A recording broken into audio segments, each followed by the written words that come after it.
मुगल सल्तनत के खिलाफ सबसे सफल विद्रोही के रूप में यदि किसी ने अपनी पहचान बनाई तो वो थे फरीद खान पठान या शेर शाह सूरी। 1539 में चौसा की लड़ाई और 1540 में बिलग्राम या कन्नौज के युद्ध ने हिंदुस्तान और ज़हीरुद्दीन मोहम्मद बाबर की मुगलिया सल्तनत का पूरा इतिहास बदल दिया। बाबर के बेटे और मुग़ल बादशाह हुमायूं को अपनी जान बचाने के लिए हिंदुस्तान छोड़ना पड़ा और दिल्ली में शेर शाह सूरी के द्वारा एक नए साम्राज्य की स्थापना की गई। इसे सूरी वंश के नाम से जाना जाता है। शेर शाह सूरी का जन्म 22 मई सन 1486 को पंजाब के होशियारपुर शहर में बजवाड़ा नामक स्थान पर हुआ था। उनका असली नाम फरीद खान था। शेर शाह सूरी के दादा इब्राहिम सूरी एक अफगान सरदार थे, लेकिन किसी कारणवश वह बिहार में आकर बस गए। यहाँ उन्होंने बिहार के सूबेदारों के साथ काम किया और जल्द ही उनके वफादार भी बन गए। इसी के चलते उन्हें नारनौल क्षेत्र की जागीरें भी प्राप्त हो गईं। वो उस समय दिल्ली के शासकों का प्रतिनिधित्व करते थे। शेर शाह के पिता का नाम था हसन खान। शेर शाह का बचपन बहुत अच्छा नहीं गुजरा। इनकी सौतेली माँ इन्हें अक्सर सताया करती थी, क्योंकि बड़े होने के नाते शेर शाह का ही पिता की जागीर पर हक था, जो कि इनकी सौतेली माँ को हरगिज गवारा नहीं था। घरेलू समस्याओं से तंग आकर शेर शाह पढ़ाई पूरी करने जौनपुर चले गए। इसके बाद वह बाबर से प्रभावित होकर 1527-28 में बाबर के शिविर में शामिल हो गए और प्रशिक्षण लेने लगे। अपने काबिलियत के दम पर शेर शाह बहुत जल्द ही ऊंचे ऊंचे पदों तक पहुंच गए। इसके बाद शेर शाह बिहार के राज्यपाल और नाबालिग राजकुमार जलाल खान के सलाहकार बनकर बिहार लौटे। राज्यपाल बनने के बाद से ही उन्होंने प्रशासन का पुनर्गठन करना शुरू कर दिया और धीरे धीरे वो खुद बिहार के शासक बन गए। एक पठान होने के नाते शेर शाह का मानना था कि दिल्ली पर मुगलों का नहीं बल्कि पठानों का राज होना चाहिए। बिहार का शासक बनने के बाद से ही शेर शाह सूरी अपनी सेना को मजबूत करने में जुट गए। आसपास के अफगान उनके नेतृत्व में इकट्ठा होने लगे। शेर शाह की महत्वाकांक्षा अब दिल्ली पर थी, लेकिन अभी तक हुमायूं से उनका सामना नहीं हुआ था।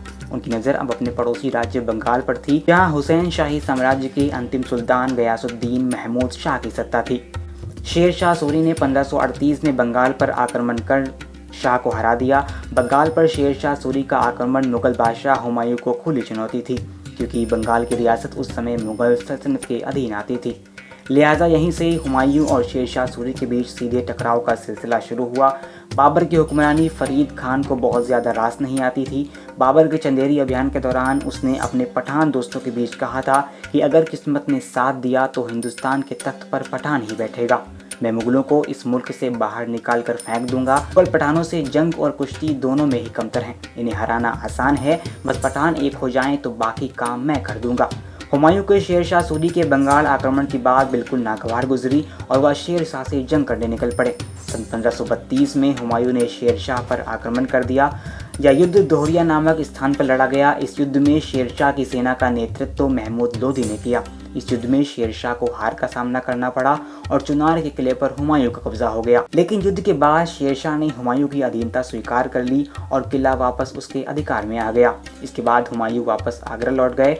इस युद्ध के बाद से शेर शाह सूरी ने अपनी सेना और मजबूत करना शुरू कर दी। शेर शाह सूरी की बढ़ती शक्तियों को देखकर हुमायूं ने सन 1538 में दोबारा से चुनार किले पर हमला कर दिया।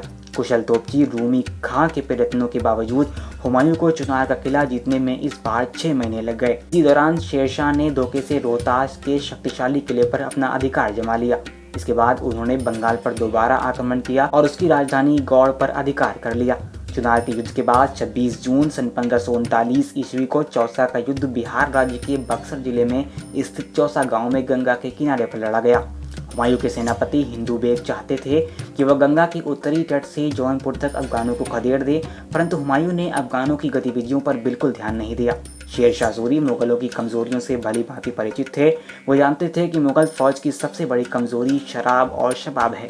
इसलिए जब हुमायूं की सेना गंगा की तराई में शराब और शबाब के रंग में डूबी थी, तभी अचानक शेर शाह ने उन पर हमला कर दिया। अचानक हुए हमले में मुगल फौज को संभलने का बिल्कुल भी वक्त नहीं मिला और इस युद्ध में हुमायूं को करारी हार का सामना करना पड़ा। हुमायूं ने जैसे तैसे एक भिश्ती के सहारे गंगा पार की और अपनी जान बचाई। इस युद्ध के बाद शेर शाह को अफगानों द्वारा सम्राट की उपाधि दी गई और उन्हें शेर शाह आलम सुल्तानुल आदिल घोषित किया गया। फिर लखनऊ, बनारस, जौनपुर होते हुए और शासन की व्यवस्था करते हुए शेर शाह सूरी कन्नौज पहुंच गए। चौसा के युद्ध में पराजित होने के बाद हुमायूं कालपी होते हुए वापस आगरा पहुंच गए और दोबारा से शेर शाह सूरी पर आक्रमण करने का निर्णय बनाने लगे। शेर शाह तेजी से दिल्ली की ओर बढ़ रहे थे। मुगल फौज बिना तैयारी के ही 17 मई सन 1540 ईस्वी में कन्नौज में आकर शेर शाह सूरी से भिड़ गई। अचानक ऐसे आक्रमण के लिए दोनों में से कोई तैयार नहीं था। शेर शाह सूरी अपने सेनापति ख्वास खां के आने की प्रतीक्षा में थे। हुमायूं की सेना हतोत्साहित होने लगी थी। हुमायूं के सेनापति मोहम्मद सुल्तान मिर्जा की सैन्य टुकड़ी रणस्थल से भाग खड़ी हुई। हुमायूं के भाई कामरान मिर्जा के भी 3000 से अधिक सैनिक भाग खड़े हुए। शेर शाह सूरी ने अपनी सेना को 5 भागों में विभक्त करके मुगलों पर आक्रमण कर दिया। जिस रणनीति को बाबर ने पानीपत के प्रथम युद्ध में अपनाकर अफगान और राजपूत शक्तियों को समाप्त किया था, उसी नीति को अपनाकर शेर शाह ने हुमायूं की शक्ति को नष्ट कर दिया। मुगल फौज चारों ओर से घिर गई और इस युद्ध में भी हुमायूं को हार का सामना करना पड़ा। इस बार हुमायूं को हाथी पर बैठकर गंगा पार कर अपनी जान बचानी पड़ी। हुमायूं और उसके सेनापति आगरा निकल गए और वहां से लाहौर, इसके बाद ईरान जा पहुंचे। इस युद्ध के बाद शेर शाह सूरी का आगरा समेत दिल्ली पर कब्जा हो गया और हिंदुस्तान से मुगल सल्तनत का खात्मा हो गया। मुगल सल्तनत के खात्मे के बाद भी शेर शाह सूरी के युद्ध का सिलसिला जारी रहा। उत्तर पश्चिम सीमा को सुरक्षित करने के लिए उन्होंने एक शक्तिशाली रोहतासगढ़ किले का निर्माण करवाया। वहां अपनी एक सैन्य टुकड़ी तैनात कर दी। कुछ समय बाद शेर शाह ने मेवाड़ को भी अपने अधीन कर लिया। जयपुर के कछुआ राजपूत सरदारों ने भी शेर शाह की अधीनता को स्वीकार कर लिया। इस प्रकार पूरा राजस्थान शेर शाह के नियंत्रण में आ गया। शेर शाह सूरी के शासनकाल में उनकी शासन प्रणाली उनके पहले के शासकों से बहुत बेहतर मानी जाती है। उनके शासनकाल में काफी विकास कार्य भी हुए। उनके दीवान व सेनापति एक हिंदू सरदार थे जिनका नाम हेमू था। उनकी सेना में हिंदू सैनिकों की संख्या बहुत थी। उन्होंने अपने राज्य को सुख तथा समृद्ध बनाने का पूरा प्रयास किया। यात्रियों और व्यापारियों की सुरक्षा का उचित प्रबंध किया। शेर शाह सूरी हिंदुस्तान के इतिहास में पहले ऐसे बादशाह थे जिन्होंने बंगाल के सोना गांव से सिंधु नदी तक 2000 मील लंबी पक्की सड़क का निर्माण करवाया था। उन्होंने इस रोड पर दूरी मापने के लिए जगह जगह पत्थर लगवाए, छायादार पेड़ लगवाए, राहगीरों के लिए सराय और मस्जिदें बनवाई। 2000 मील लंबी ग्रैंड ट्रंक रोड का निर्माण, जो उस समय सड़क ए आजम या सड़क बादशाही के नाम से जानी जाती थी, उसका निर्माण शेर शाह सूरी ने ही करवाया था। शेर शाह सूरी ने अपने विशाल साम्राज्य की सुरक्षा के लिए मजबूत सेना तैयार कर रखी थी। उनकी सेना में 1.5 लाख पैदल सिपाही, 25,000 घुड़सवार जो कि धनुषों से लैस होते थे, 5,000 हाथी और एक तोपखाना था। उन्होंने अपनी फौज के घोड़ों पर शाही निशान लगवाना शुरू किया ताकि घटिया नस्ल के घोड़ों से उसे बदला ना जा सके। कलिंजर का मशहूर अभियान शेर शाह सूरी का आखिरी अभियान साबित हुआ।